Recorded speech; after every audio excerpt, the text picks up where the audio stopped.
What is submission to Allah? Submission to Allah is submission to Allah as Al-Malik. In some translations in English you find Malik as king. No, we don't want that translation tonight. We're dealing with political terminology here tonight.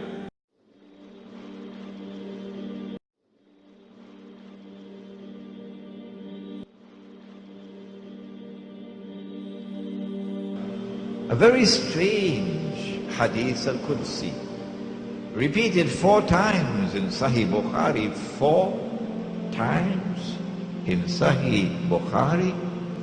How come they don't teach this subject? That on Judgment Day Allah will speak to Adam alayhi salam and would say to Adam alayhi salam, take out the people for the hellfire. And Adam alayhi salam would ask and say, oh Allah, how many are they? And then Allah would reply and say to Adam alayhi salam, out of every 1,000, take 999 for the hellfire. You don't believe me? Huh? Go and read it. It is there in Sahih Bukhari, and it is repeated 4 times from 4 different sources. It is a hadith which is mutawatir. Out of every 1,000, take 999 for the hellfire. But it also indicates that in the last age, Gog and Magog are going to succeed in getting all of mankind to enter into their embrace. Because he said 999 would be Gog and Magog. So the original Gog and Magog are going to replicate themselves. I use the word carbon copies. And eventually all of mankind will be living one way of life. And it will be a way of life into the hellfire. And Prophet Muhammad ﷺ said there will be those who will be standing there inviting you to come to the way of life that will take you into the hellfire. Mankind will follow them. He said it. So the global society, process of globalization, has very sinister connotations attached to it.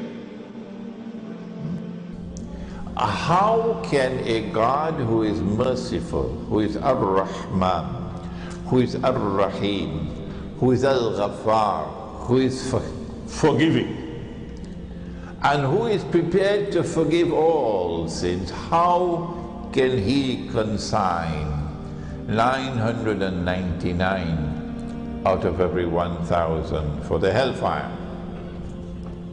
There's only one answer. Don't go searching for any other answer. The only possible answer is that this is taking place because of shirk. Only shirk can explain this.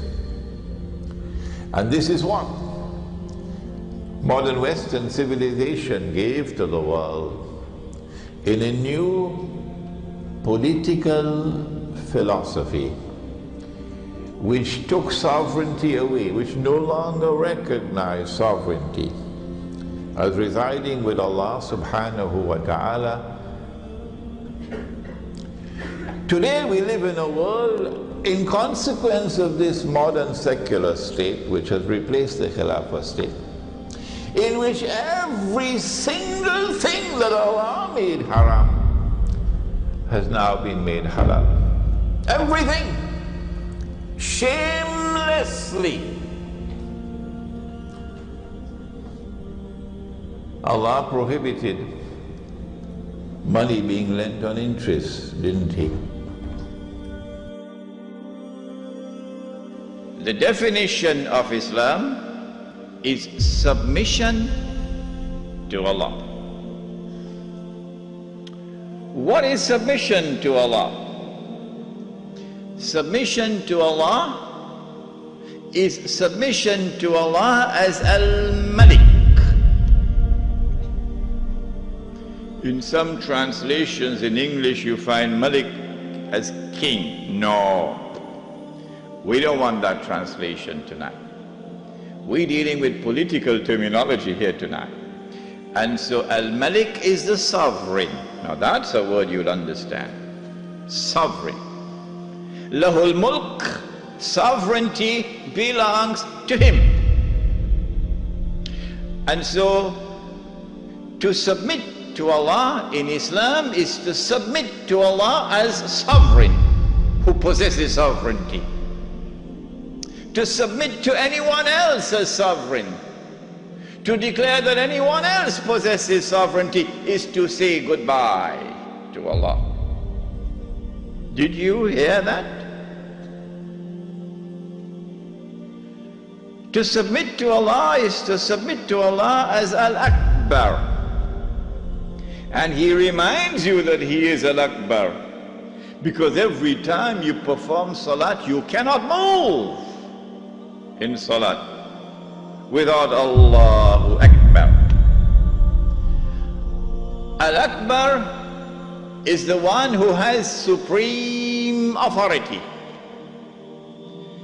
For a Muslim to submit to anyone else and recognize his authority as supreme is to say goodbye to Allahu Akbar. Islam is to submit to Allah as Al-Hakam. The 99 names, this is one of them. Al-Hakam is the lawgiver, who not only gives the law, but his law is the supreme law. And when he makes something haram, it must be enforced as haram. And when he makes something halal, it must be enforced as halal. And so anyone who submits to any law other than Allah's law as the supreme law has said goodbye to Allah subhanahu wa ta'ala as Al-Hakam. This is called, in the political terminology of Islam, this is called Shirk. When Fir'aun declared, and of course everyone knows what Fir'aun said, Ana Rabbukumul A'la, I am the one who is sovereign. I possess sovereignty. That was shirk. When he declared, Ana Rabbukumul A'la, I am the one who possesses supreme authority, that was shirk. When he declared, Ana Rabbukumul A'la, my law is the supreme law in the land of Egypt, that was shirk. And Allah punished him with terrible punishment for his shirk. The people are now sovereign, no longer the God of Ibrahim alayhi salam. And the people constitute the state, and they locate sovereignty in the state. So the state is now sovereign. This is a European creation. It didn't come out of the world of Islam. Oh no. Not only is the state sovereign, but the authority of the state is supreme. And it is the state which now makes law. And the law of the state is the highest law, the supreme law. But more than that, the God of Abraham alayhi salam could make something haram. But we, the state, can change that and make it halal. Get up and correct me. We can change it and make it halal, meaning legalize it. And that is what Europe proceeded to do. Everything that Allah had made haram, they made it halal. There's nothing left now. When they declared that sovereignty belonged to them, not to Allah, that was shirk. It was shirk for Fir'aun, it is shirk for them. When they declared that the authority of the state is supreme, that was shirk. When they declared that the law of the secular state is the highest law, that was shirk. And when they declared halal what Allah made haram, meaning when they legalized what Allah made haram, that was shirk. There is no authentic Islamic rule anywhere in the world today, because those who rule us are not Muslims. Where's the evidence? When last did you take up the Charter of the United Nations Organization? Take up the Charter of the United Nations Organization and open it and read, I believe it is 24 and 25, that in all matters pertaining to international peace and security, Allah is not Al-Akbar. No. The Security Council of the United Nations is Al-Akbar, meaning there is no authority above it. That is shirk. And so once you are a member of the United Nations Organization, your Amir al-Mu'mineen, your Khalifa, your leader, your ruler, ultimate ruler is the Security Council of the United Nations.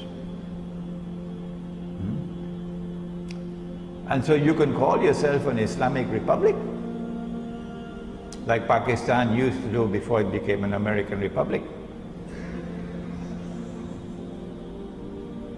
And I don't say this to ridicule the Pakistani people, because I studied in Pakistan and my heart beats with the people of Pakistan who are imprisoned in Pakistan because they don't have the freedom to choose their own leader. Their leader is chosen in Washington by the Zionists.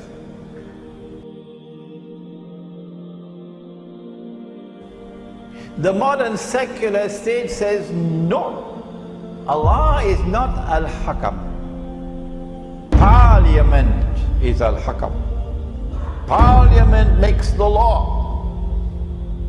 And the law that comes from Parliament and the law that comes from the United Nations is the supreme law. The modern secular state says more than that. If I am wrong, would you kindly correct me? The modern secular state says that Allah can make it haram, but we can make it halal. And everything, or almost everything, because we have not reached New York as yet. In New York, they now legalize the marriage of a man with a man. In New York, they have now legalized the marriage of a man with a man, and yet you want this, you want your green card, to become an American citizen, so go and stay there and never come back. Those are your people, not ours. The modern secular state says Allah can make it haram, but we can legalize it. Shall I give you some examples? Would you be interested?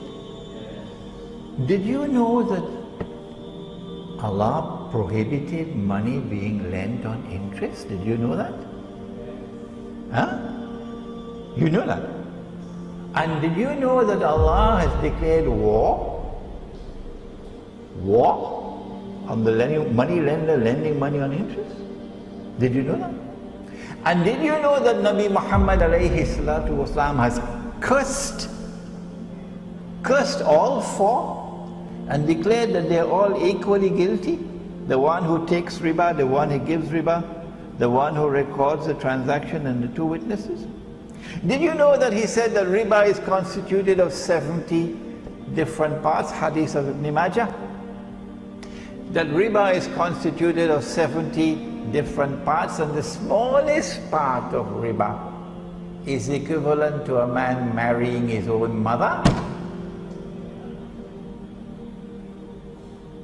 And do you know what the modern secular state has done? Even in Saudi Arabia, all around the world, they've made it halal. Don't believe me? There's something called a bank outside there in Subang Jaya. Go and ask them whether they lend money on interest. Ask them whether it is haram or halal in Malaysia to lend money on interest. Go and ask them. I can go on and on and on and on. This is a substitute for the Khilafah. Surah At-Tawbah of the Quran. بعد أعوذ بالله من الشيطان الرجيم اتخذوا أحبارهم ورهبانهم أربابا من دون الله. They took their priests and their rabbis as arbab, lords and gods beside Allah. وَالْمَسِيحَ ابْنَ مَرْيَمَ, and they did the same thing with the Messiah, the son of Mary. وَمَا أُمِرُوا إِلَّا يَعْبُدُوا إِلَهًا وَاحِدًا, but they had not been commanded other than to worship one God.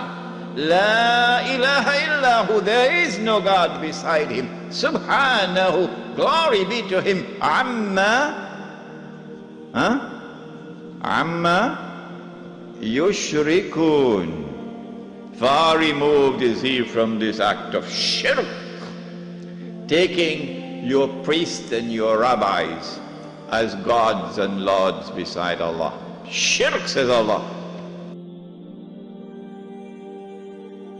A man came to the Prophet ﷺ and said, O Messenger of Allah, but the Christians do not worship their priests, and the Jews do not worship their rabbis. How could Allah say so?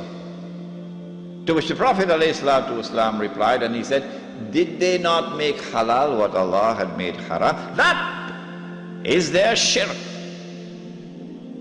If the priest and the rabbi make halal what Allah made haram, and that is shirk, then if the government does the same thing, would it not be shirk?